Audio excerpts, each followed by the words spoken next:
অথচ আল্লামা সাঈদীর জন্য 191টা দেশে গায়েব জানাজা হয়েছে। আল্লাহু আকবার। এই মানুষ আমাদের কলিজা ছিদ্র করে বের করে দিয়েছে, আমাদের কলিজাকে ছিদ্র ছিদ্র করে ফেলেছে মানুষগুলিকে হত্যা করে। সুতরাং আল্লাহ রাব্বুল আলামিনের এই কথা কেন সত্য হবে না? যেদিন তাকে ইনজেকশন পুশ করে হত্যা করা হয়, সারাটা রাত দরজার এই পাশে তার ছেলেটা বসা, ছেলেটাকে দেখতে দেয় নাই। বারবার পুলিশকে বলেছে আমি একটু আব্বার কাছে যাবো, এক নজর দেখবো, আব্বার সাথে কথা বলবো, আব্বা কেমন আছে, কি সমস্যা, এক নজর দেখতে দেয় না। রাত্রে হত্যা করে ফজরের জামাত এসে যখন নামাজ পড়ছে মসজিদে গিয়ে পুলিশেরা বলছে আপনার আব্বা মারা গেছে।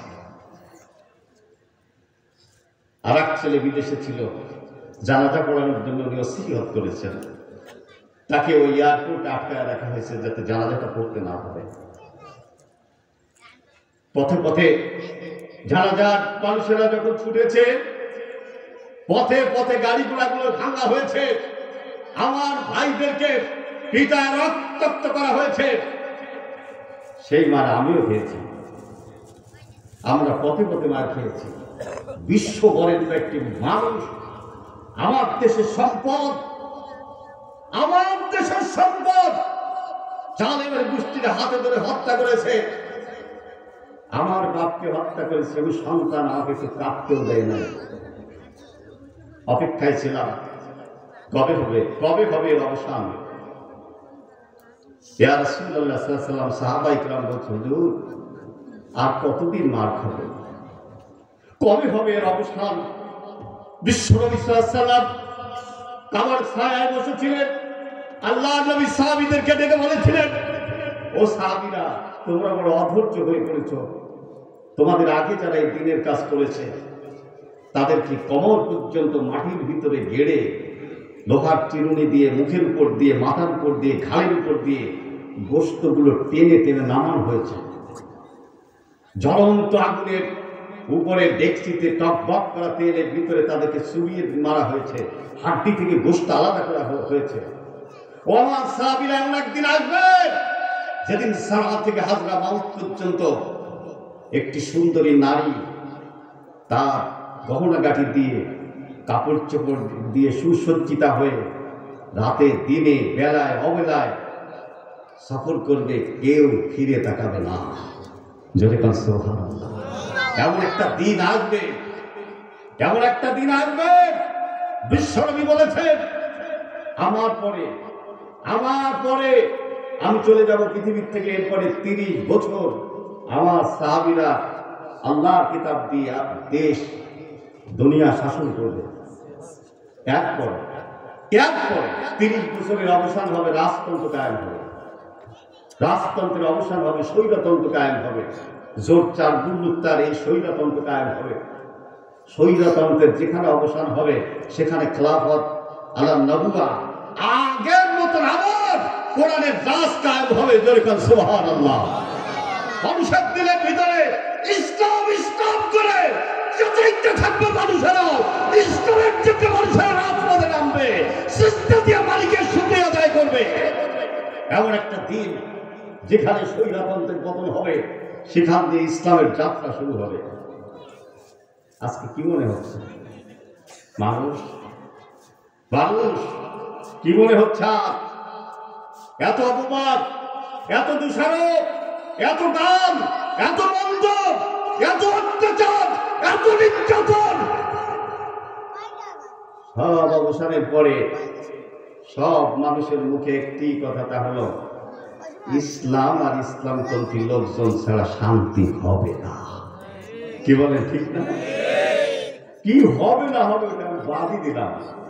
একদম বর্তমান সময়টাকে বিবেচনা করে আপনি বলেন একজন হিন্দু, বৌদ্ধ, ইহুদি, খ্রিস্টান, কি নামাজি কি বেনামাজি, ভালো মন্দ সব মানুষের মুখে মুখে একটা কথা, তা হচ্ছে ইসলাম যদি ক্ষমতায় আসে, কোরআন পন্থীরা যদি ক্ষমতায় আসে, তবেই জীবন জৈবন, জান মান, পরিবার পরিজনের, ব্যবসা বাণিজ্যের একটা নিরাপত্তা আসতে পারে। তাই ছাড়া আর কেউ দিয়ে কিছু হবে না। কি বলেন? এমন আওয়াজ উঠেছে কিনা বলেন? উঠেছে, এমন আওয়াজ উঠেছে না? তথ্য সন্ত্রাস দিয়ে কতদিন দমায় রাখা যায়? কতদিন দমায় রাখা যায়? এখন আর কেউ কেউ রাজাকার বলে না, কারণ রাজাকার আগে একটা গালি ছিল, আর এখন সম্মান সূচক শব্দ হয়ে গেছে। কারণ আপনার ছেলে যে ঢাকায় থাকে, আপনার ছেলে যে খুলনায় থাকে, আপনার ছেলে যে বরিশালে থাকে, সেনা আন্দোলন করতে যেয়ে বলেছিল তুমি কি আমি কি রাজাকার রাজাকার সব বলেছে। তার কারণ আল্লাহর মাঠ দুনিয়ার বাদ এই শব্দ দিয়ে এদেশের টুপিওয়ালা, ইসলামওয়ালা, কোরআনওয়ালা, হাদিসওয়ালা, দ্বীনওয়ালা মানুষগুলোকে নির্যাতন করেছ। এই শব্দ দিয়ে তাদেরকে অপবাদ দিয়েছে, এই শব্দ দিয়ে তাদের উপরে জুলুম করেছ, অত্যাচার করেছ। এই শব্দ আল্লাহ রাব্বুল আলামিন তোমাদের জন্য বুমেরাং করে দিয়েছে, বুলেট হয়ে তোমাদেরকে 17 বছরের অত্যাচার, জুলুম, নির্যাতন এক বুলেট দিয়ে 45 মিনিটের আলটিমেটাম দিয়ে বাংলাদেশ থেকে বিদায় করে দিয়েছে রব্বুল আলামিন। রব্বুল আলামিন কথা আছে, তাহলে ধরে ধরে ধরে না, ধরলে মালিক ছাড়ে, ধরে ধরে ধরলে মালিক ছাড়ে। নমরুদের বাহিনী যখন আল্লাহ ছেড়ে দিলেন, আল্লাহ রাব্বুল আলামিন বাহিনী নমরুদকে ধ্বংস করার জন্য আল্লাহ পাক একটা বাহিনী ছেড়ে দিয়েছিলেন। সেই বাহিনীর নাম কি বলেন? সেই বাহিনীর নাম কি? মশা। চেনেন মশা না? এখন মশা নাকি সব বাহিনীকে এক এক কামড় দিচ্ছে, ইনজেকশন পুশ করে দিচ্ছে, জায়গায় পৌঁছে ফেলে নেমে যাচ্ছে। কি ক্ষমতার মালিক! আলাইসাল্লাহু বিআহকামিল হাকিমিন। ইন্না বাতশা রাব্বিকা লাশাদীদ।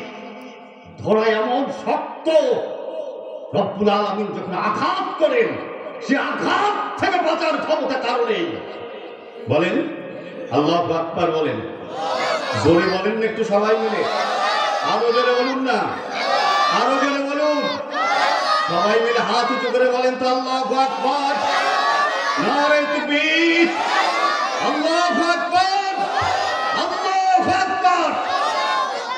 তুমি গুলি চালাচ্ছ, তুমি বম্বিং করছো, আল্লাহ পাঠায় দিলেন কি? মশা।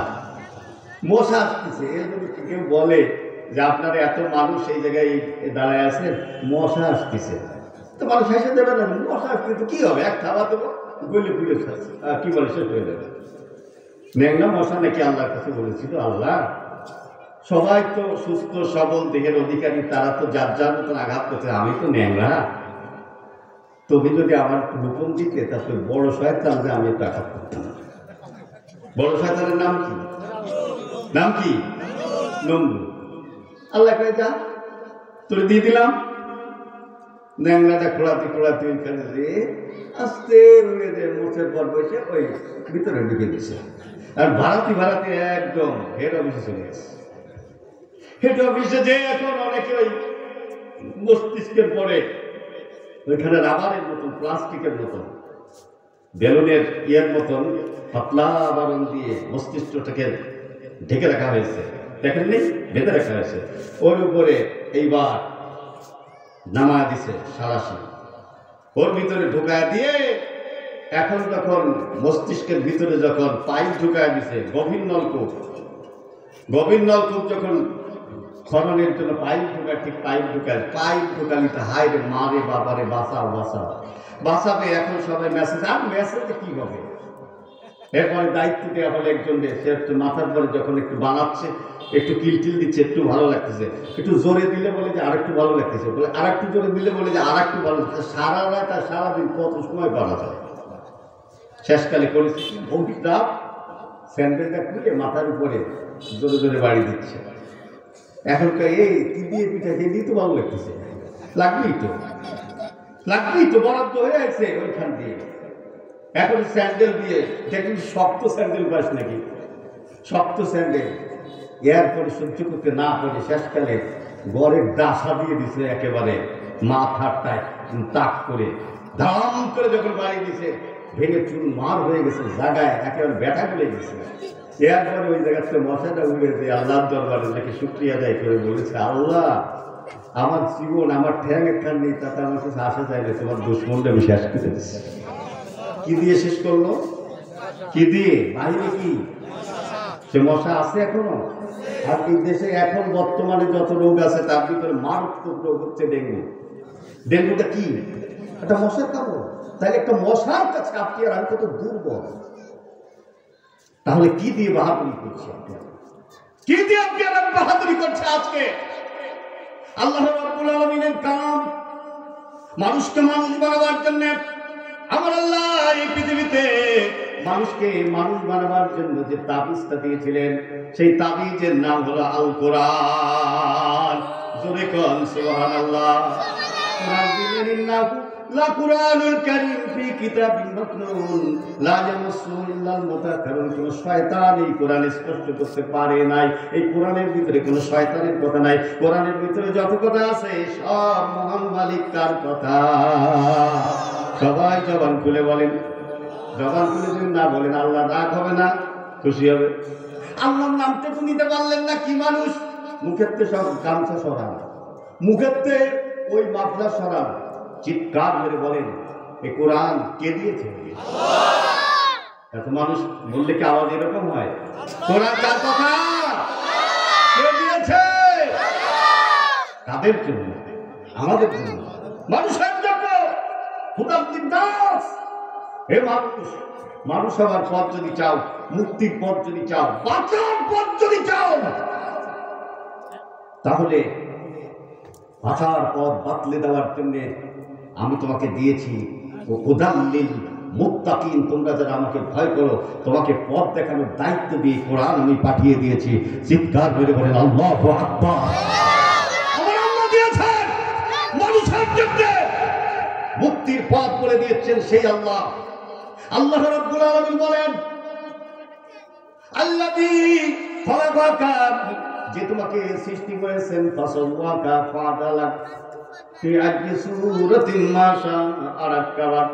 এ বান্দা, তোরে চমৎকার করে যেখানে যা লাগবে সেখানে তাই দিয়ে সুসামঞ্জস্য করে একটা পরিপূর্ণ মানুষ বানায় গোটা মাখলুককে তোর সেবক বানায় দিয়েছি।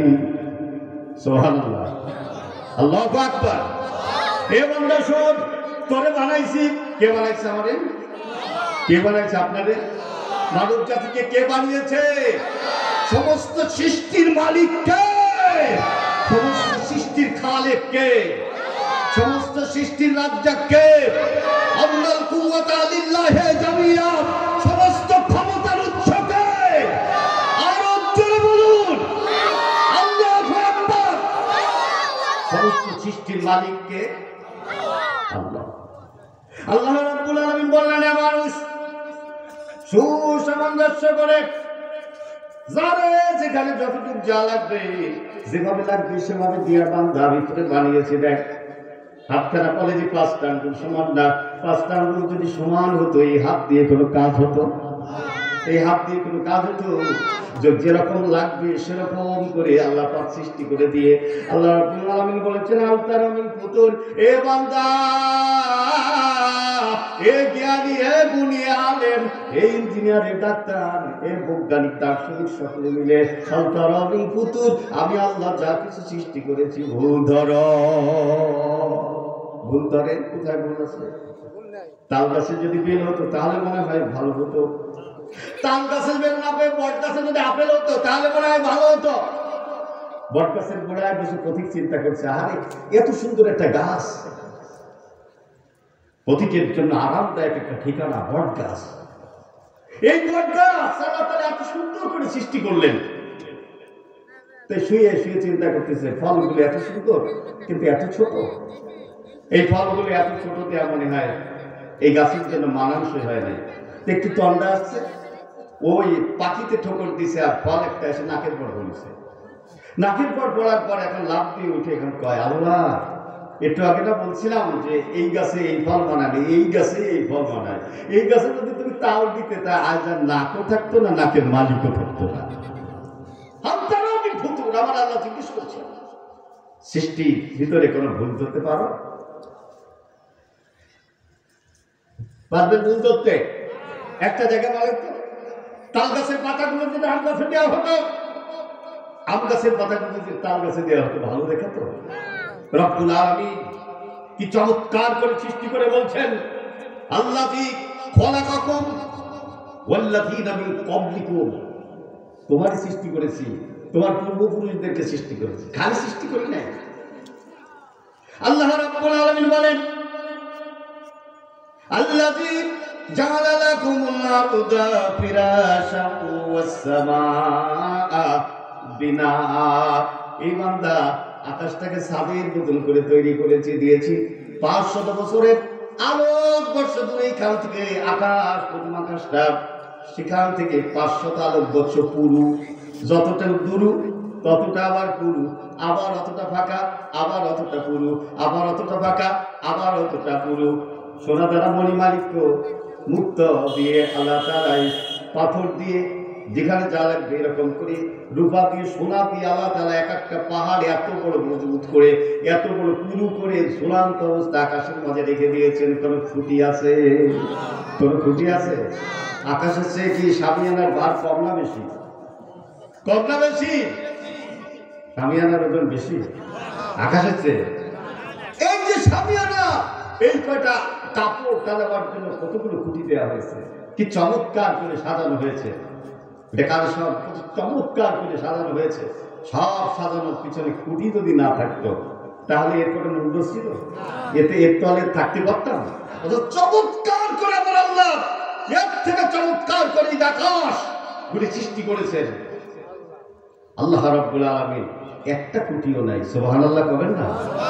সুবহানাল্লাহ কবেন না? সুবহানাল্লাহ বলতে ইচ্ছা করে না? আরো জোরে বলেন সুবহানাল্লাহ। আরো জোরে বলেন আল্লাহু আকবার। এত চমৎকার করে আল্লাহ রাব্বুল আলামিন সৃষ্টি করেছেন। আল্লাহ বললেন ছাদের মতন করে সৃষ্টি করেছেন। আল্লাহর এই কথাটা কি ঠিক? আল্লাহর এই কথাটা কি ঠিক? আল্লাহ রাব্বুল আলামিন এরপরে বললেন, আল্লাযী জাআলা লাকুমুল আরদা ফিরাশান ওয়াস সামাআ বিনাআ, এই জমিনটারে আমি আকাশটারে ওয়াস সামাআ বিনাআ, আকাশটারে যেমন ছাদের মতো করেছি, জমিনটাকে আমি বিছানার মতন বিছায় দিয়েছি। বান্দারে যাতে করে ভিতর দিয়ে রোড ঘাট তৈরি করতে পারো, জমিন চাষ করে ফসল ফলাতে পারো, বাড়িঘর তৈরি করতে পারো, এর ভিতর দিয়ে দৌড়াইয়া দৌড়াইয়া পথ চলতে পারো, হেঁটে চলতে পারো, যেমন ইচ্ছা চলতে পারো। এ বান্দা, আমি যদি পাহাড় বানায় দিতাম, নিশ্চয়ই তুই এরপরে চলতেও পারতি না, বাস করতেও পারতি না, ফসলও ফলাইতে পারতি না। আমি তোর জন্য উপযোগী করে জমিনটাকে বিছানার মতন বানিয়েছি। জোরে কোন সুবহানাল্লাহ। আল্লাহ রাব্বুল আলামিন বলেন, এরপরে কি করেছি? আকাশ দিয়ে বৃষ্টি নাজিল করে, বৃষ্টি পানি দিয়ে ফসল ফলাবার জন্য উর্বর একটা জমিনটাকে উর্বর করেছি। উর্বর করে এর ভিতর দিয়ে ফসল ফলাবার জন্য ব্যবস্থা করে জীবনদারে, আমি যদি ফসল ফলাবার জন্য এই আকাশের পানিগুলি জমিনের পরে না দিতাম, বৃষ্টি যদি নাজিল না হতো, তাহলে গাছ জমিনে দিতে পারতো? আবার ফলগুলো দিতে পারতো না, কিছুই পারতো না। ও বান্দা, এত চমৎকার করে আকাশ সৃষ্টি করলাম, জমিন সৃষ্টি করলাম, বেঁচে থাকার জন্য, রিজিকের ব্যবস্থা করার জন্য। আনসালা মিনাস সামাই মাআ, আমি আকাশ দিয়ে বৃষ্টি বর্ষণ করলাম, সুপেয় পানি দিলাম, মিষ্টি পানি দিয়ে উর্বরা শক্তি দিয়ে জমিন থেকে তোমার জন্য ফসলের ব্যবস্থা করে দিলাম। সুবহানাল্লাহ। আল্লাহ রাব্বুল আলামিন বলেন, আফরাইতুম মা তাবসুন আনতুম তাদরুনাহু আম নাহনু সারিউন। বলেন আল্লাহু আকবার। আমরা চাষীদেরকে ডাক দিয়ে বলছি, এই দুনিয়ার চাষীরা যারা ক্ষেত খামারে, তোমরা কোদাল দিয়ে লাঙল দিয়ে জমি উল্টায় পাল্টায় ফসল বলো। কারা বলে? আমরা না।